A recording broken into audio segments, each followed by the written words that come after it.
చేసే పనులు, చెప్పే పాఠాలు, వాటి వల్ల వచ్చే ఫలితాలు ఎలా ఉంటాయో హిలేరియస్ గా చూపించడానికి మన ముందుకు ఇప్పుడు వచ్చేస్తున్నారు rocket Raghava and team. Please welcome them.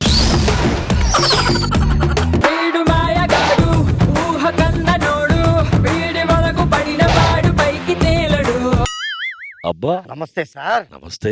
Madam, నా పేరు దానయ్య. దానం చేస్తూ ఉంటాను. పువ్వులు పరిమళాలు దానం చేస్తూ ఉంటాయి. అబ్బా సూర్యుడి కిరణాలు దానం చేస్తూ ఉంటాడు. నేను నాకు వచ్చిన విద్యను దానం చేస్తూ ఉంటాను. ఏం విద్య? లేపేస్తా కోచింగ్ సెంటర్ పెట్టా. అందులో మట్టర్లు చేయడం నేర్పిస్తా. అది విద్యాదానం ఎలా అవుతుంది?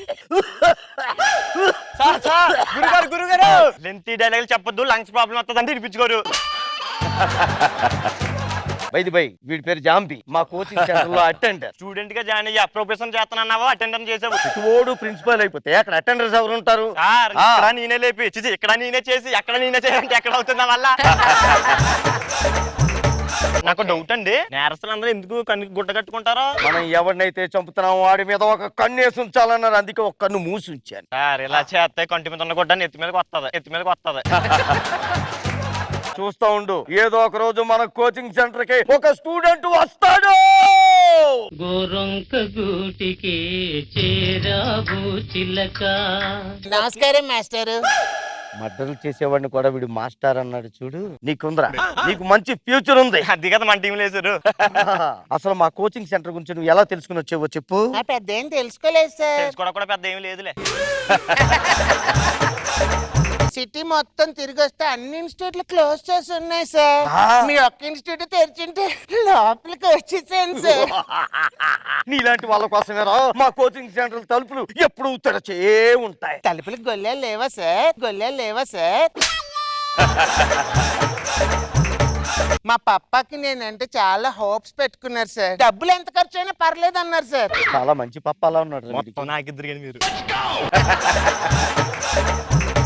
మన దగ్గర చాలా కోర్సు ఉన్నాయి. నువ్వేం జాయిన్ అవుతావు? BM bachelor of murders, MM master of murder. ఆ తర్వాత మిల్లిమిల్లిగా నువ్వు అలా పిహెచ్డీలు అవి చేసుకుంటూ వెళ్ళిపోవు. అమ్మ మర్డర్ అంటే నాకు చాలా భయం సార్. మర్డర్ చేయడం నాకు రాదు సార్. నీకు అలవాటే కదరా. గతంలో ఎన్ని స్కిట్లు మర్డర్ చేసి లేదు నువ్వు.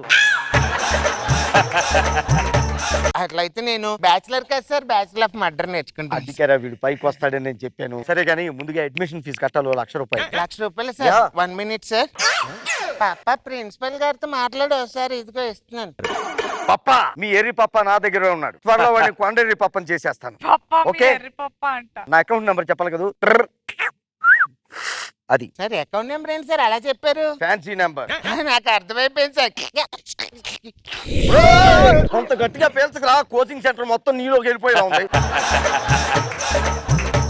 ఓకే ఈ రోజు నీకు ఫస్ట్ లెసన్ స్టార్ట్ చేస్తున్నాను. చెప్పండి సార్. ఇక్కడి నుంచి 70 అడుగుల దూరంలో ఒక బస్ స్టాప్ ఉంటుంది.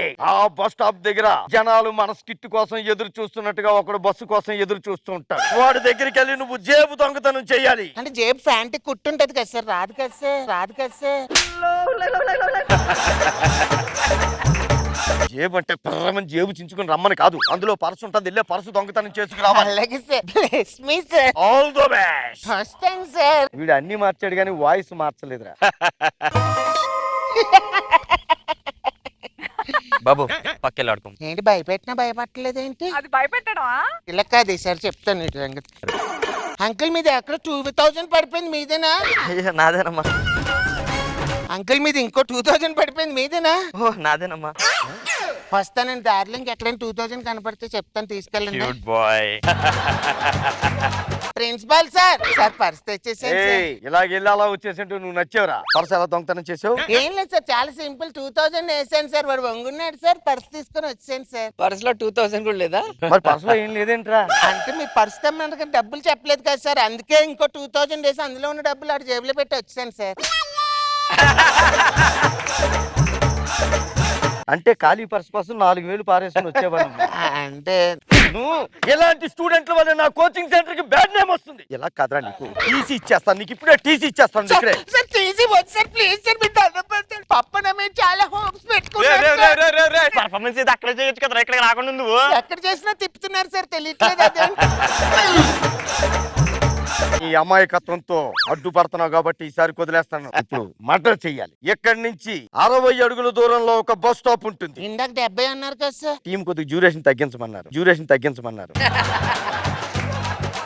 బస్ స్టాప్ లోకి వెళ్ళి ఎవరో ఒకడు కనిపిస్తాడు. అక్కడికి వెళ్ళి కత్తి తీసుకొని కసా!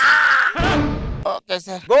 Bless me. వద్దులేండి సార్, వస్తాను సార్. నాకెందుకో వీడి మీద డౌట్ ఉందిరా. ఎలాగైనా సరే ఆడి మీద మనం ఒక కన్ను వేసి ఉంచుదాం. సార్ ఇక్కడ మీ 2000 పడిపోయినట్టు ఉంది సార్. ఒరే అస్తమాను 2000 నీకే కనబడుతుందరా? అంటే నేనే వేస్తే నాకే కదా సార్ కనపడేది. వేస్తున్నావా? ఎవడరా నువ్వు? సార్ నేను లేపేస్తా coaching centre merit student sir, first batch, Merit this is 4th semester sir. ఎక్కువ ఆడించుకో. ఎందుకురా డబ్బులు వేస్తున్నావు? అంటే డబ్బులు వేస్తేనే కదా సార్ మీరు వంగుంటారు. వంగుంటే వెనక్కి వెళ్ళి ఏయ్! అదే కత్తితో పొడిచి వెళ్ళిపోదామని వచ్చాను సార్.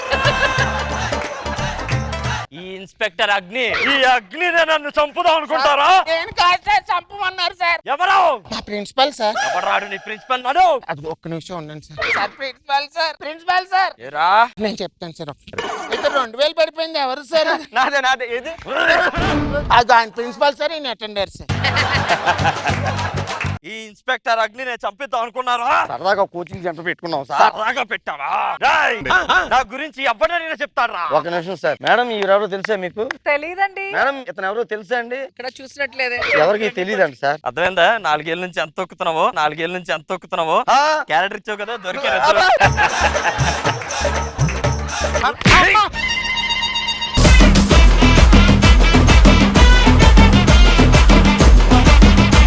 మనో గారు ఎలా అనిపించింది? రాఘవ చాలా బాగుంది, చాలా బాగా చేశారు సార్ శాంతి కుమార్ గారు. వెరీ నైస్, చాలా బాగుంది కాన్సెప్ట్.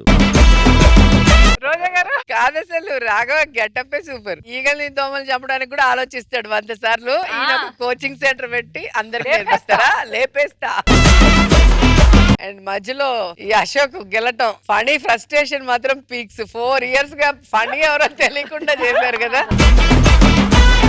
చాలా బాగా చేశారు, చాలా ఎంటర్టైనింగ్ గా ఉంది.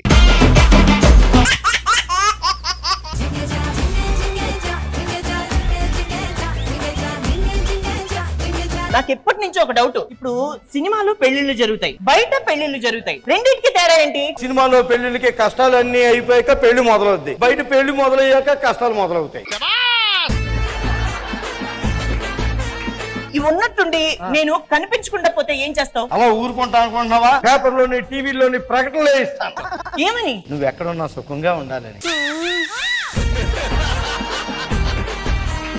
రాత్రి తాగావు. తాగలేదు. నువ్వు తాగావు. అంత ఖచ్చితంగా ఎలా చెప్తున్నావే? టీవీ చూస్తూ నవ్వుతున్నావుగా. టీవీ చూస్తూ నవ్వుతూ కూర్చుంటే తాగినట్ట? ఒరే, అవునా? ఆఫ్ చేస్తున్న టీవీ చూస్తే ఎందుకు నవ్వుతున్నావు? పక్కింటి ఆవిడ చీర కొనుక్కుంది, చాలా బాగుంది. రేట్ ఎంతో కనుక్కో చెప్తాను, కొనేద్దాం, మనం కూడా కొనేద్దాం. అది అడిగాను, ఆ. నాకేం తెలుసు, మీ ఆయనే ఇచ్చాడు, మీ ఆయనే కొనుక్కో అంది. మంచిలకు రోజులు లేవండి, చెప్పొద్దని చెప్పాను.